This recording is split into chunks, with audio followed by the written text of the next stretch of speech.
Good afternoon, people. Welcome everyone to our news channel. Here you are always well informed. I ask you to subscribe, leave your like, and thank you very much. Tuesday's plea deal agreement follows a 5-year Justice Department probe. President Biden's son, Hunter Biden, has faced years of scrutiny over his finances. On Tuesday, the younger Biden agreed to a plea deal regarding a pair of tax-related misdemeanors and a deferred prosecution agreement on a felony gun charge following a 5-year Justice Department probe. He will likely avoid jail time if a judge signs off on the deal.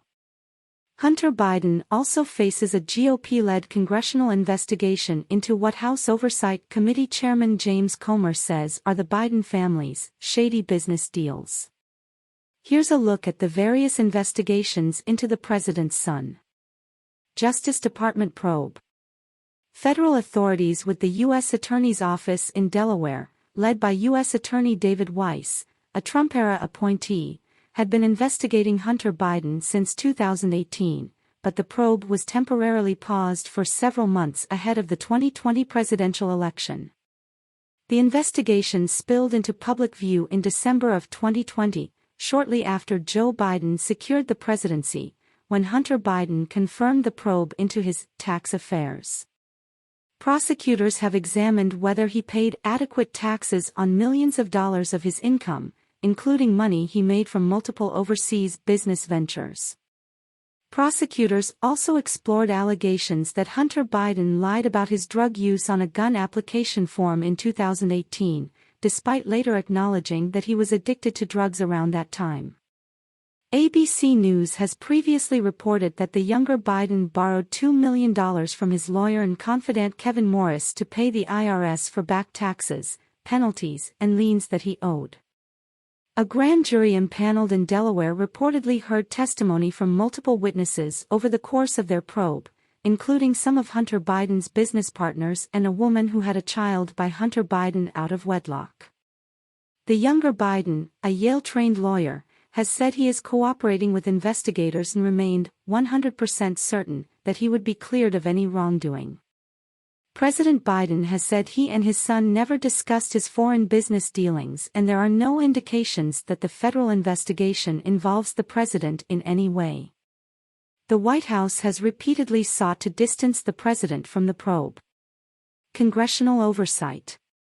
Meanwhile, on Capitol Hill, House Republicans have been conducting a long-expected investigation into Hunter Biden and his father.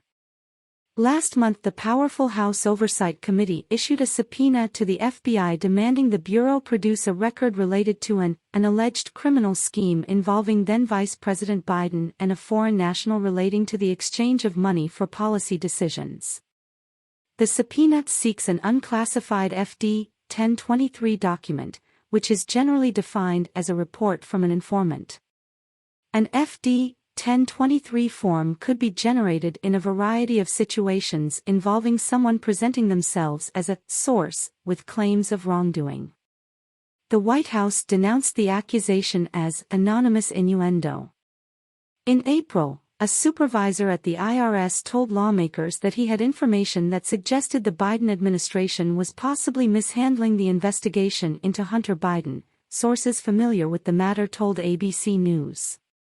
In a letter to lawmakers obtained by ABC News, the lawyer for the IRS whistleblower said his client was an IRS criminal supervisory special agent who has been overseeing the ongoing and sensitive investigation and would like to make protected whistleblower disclosures to Congress.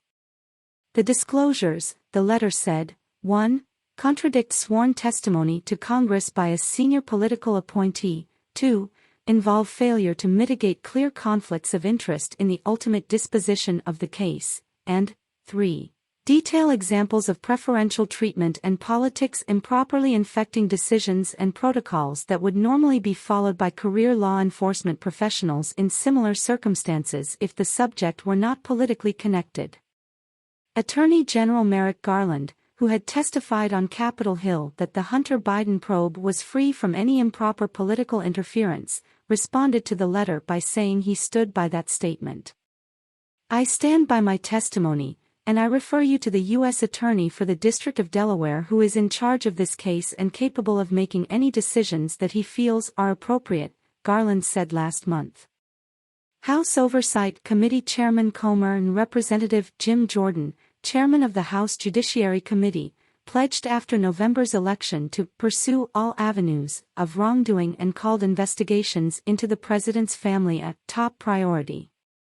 In February, former Twitter executives testified before the Oversight Committee that the social media company made a mistake in blocking users from sharing a controversial 2020 New York Post story about Hunter Biden's laptop.